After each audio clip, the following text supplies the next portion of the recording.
Pemirsa, pembagian kursi anggota legislatif pada pemilu tahun ini berbeda dengan pemilu sebelumnya yang menggunakan bilangan pembagi pemilih atau BPP untuk menentukan jumlah kursi anggota legislatif. Sedangkan pada pemilu tahun ini pembagian jumlah kursi anggota legislatif menggunakan metode Sang-Legiu. Dan berikut cara menghitung perolehan kursi anggota legislatif dengan metode Sang-Legiu. Nah, pemirsa, metode Sang-Legiu ini akan digunakan untuk penghitungan jumlah kursi anggota legislatif pertama kali diperkenalkan seorang ahli matematika Prancis, yaitu André Sang-Legiu pada tahun 1910 atau 1910. Nah, dalam pelaksanaan pemilu 2019 ini, metode Sang-Legiu dikukuhkan dengan Undang-Undang Pemilu Nomor 7 tahun 2017 yang menggabungkan 3 undang-undang tentang pemilu, yaitu Undang-Undang Nomor 8 tahun 2012 tentang pemilu legislatif, kemudian Undang-Undang Nomor 15 tahun 2011 tentang pemilu penyelenggaraan pemilu, dan kemudian Undang-Undang Nomor 42 tahun 2008 tentang pemilu presiden dan wakil presiden. Nah, sebelum kita masuk ke tata cara penghitungan berdasarkan metode Sang-Legiu, kami ingatkan kembali data Pileg 2019, yaitu dengan total terdapat 16 partai peserta pemilu dengan 7.968 calon anggota legislatif DPR RI yang memperebutkan 575 kursi dewan. KPU juga telah menetapkan 80 daerah pemilihan seluruh Indonesia, sementara parliamentary threshold ditetapkan sebesar 4%.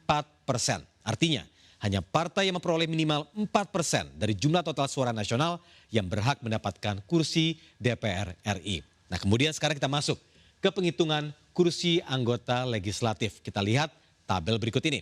Misalkan di satu daerah pemilihan yang memperebutkan 5 kursi DPR, hanya ada 5 partai yang lolos parliamentary threshold, yaitu partai A hingga E.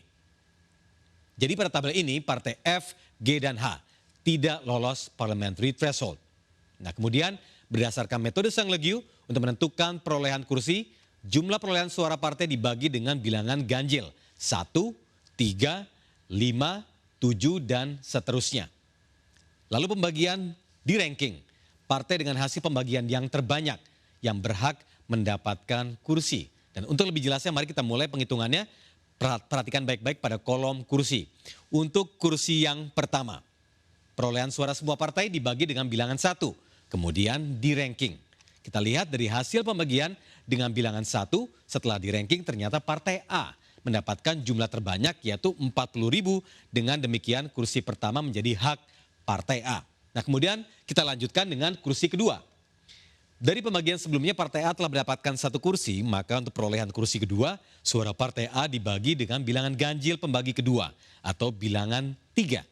Sementara partai lainnya belum mendapatkan kursi sama sekali, maka suara partai selain partai A masih dibagi dengan bilangan 1. Nah, kita lihat sekarang hasilnya di tabel ini. Setelah dibagi, ternyata hasil pembagian tertinggi diperoleh partai A dengan angka 13.333.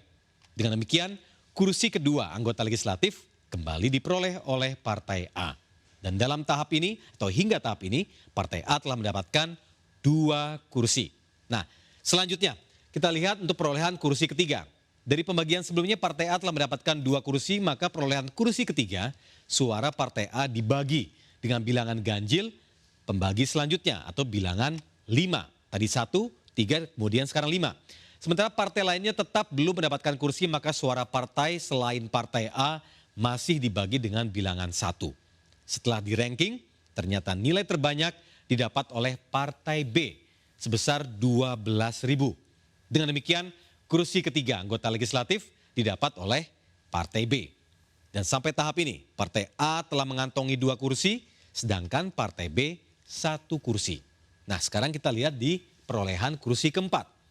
Berdasarkan pembagian sebelumnya partai A tidak mendapatkan kursi, maka suara partai A dibagi dengan bilangan pembagi pada tahap sebelumnya yaitu bilangan 5. Dan untuk partai B pada pembagian sebelumnya partai B telah mendapatkan 1 kursi, maka dalam tahap ini suara partai B dibagi dengan bilangan pembagi selanjutnya atau bilangan 3. Dan selain partai A dan B karena masih belum mendapatkan kursi, maka perolehan suara masih tetap dibagi dengan bilangan 1. Kita lihat sekarang hasil pembagian pada tabel berikut. Setelah di ranking, Ternyata nilai terbanyak diperoleh oleh Partai C dengan hasil 8.500. Maka kursi keempat menjadi hak Partai C. Dan hingga tahap ini Partai A mendapatkan 2 kursi, Partai B 1 kursi, dan Partai C 1 kursi. Kita lihat sekarang untuk kursi terakhir atau kursi kelima. Dari pembagian sebelumnya Partai A tidak mendapatkan kursi, maka suara Partai A dibagi dengan bilangan pembagi pada tahap sebelumnya atau bilangan 5 dengan hasil 8.000. Dan untuk Partai B, pada pembagian sebelumnya Partai B juga tidak mendapat kursi, maka pada tahap ini suara Partai B dibagi dengan bilangan pembagi pada tahap sebelumnya atau bilangan 3 dengan hasil 4.000. Lalu Partai C yang pada pembagian sebelumnya mendapatkan kursi, maka di tahap ini suara Partai C dibagi dengan bilangan pembagi selanjutnya atau bilangan 3 dengan hasil 2.833. Partai D dan E karena berdasarkan ranking masih belum mendapatkan kursi, maka perolehan suara masih tetap dibagi dengan bilangan 1. Kita lihat hasil pembagian pada tabel berikut ini. Dan setelah di ranking ternyata nilai terbanyak diperoleh kembali oleh Partai A dengan hasil 8.000. Maka kursi kelima menjadi milik Partai A. Nah, selesailah sudah pembagian 5 kursi anggota legislatif DPR RI dengan perolehan sebagai berikut. Kursi pertama didapat oleh Partai A, kursi kedua didapat oleh Partai A, kursi ketiga Partai B, kursi keempat Partai C, kemudian kursi kelima kembali menjadi milik Partai A. Sementara Partai D dan E meskipun lolos parliamentary threshold, ternyata dari hasil penghitungan suara tidak mendapat kursi sama sekali. Dan demikian penghitungan perolehan kursi anggota legislatif dengan metode Sang Legio. Terima kasih.